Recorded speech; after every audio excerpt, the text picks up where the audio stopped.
Serious, man? This is just how it was. Wimbledon, the men's locker room, the main event. If you made it in here, you knew you were someone. This is where the contest really began. This is where the adrenaline would really start to pump. The first time I walked in here was the semifinals in 1977, the year Punk kicked off in the UK. My locker. Ah, what's in here? You remember this, right? Kind of appropriate. That's how people saw me.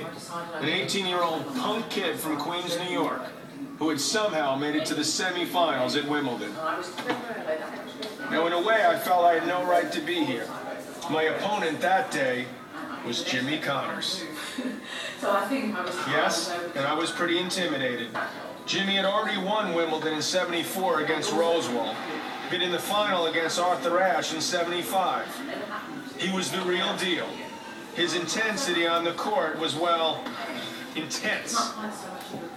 Ah, look what we have here. Jimmy's racket. The T2000. Made of steel. Man, he could hit hard with it. Now I, on the other hand, played with the wooden Dunlop Max ball. It allowed me to feel the ball in a way that suited my serve and volley game. So yeah, I was feeling pretty nervous and out of my league. To this point, I never played or even exchanged a word with Jimmy. I remember I walked up to him to say hi, but like a boxer psyching up for the big fight, he wouldn't even look at me. Yes, that pretty much set the stage for me and Jimmy. From then on, every match we played was like a prize fight. We'd spend the changeovers, trash talking and squaring off, and then going at it like a pair of gladiators.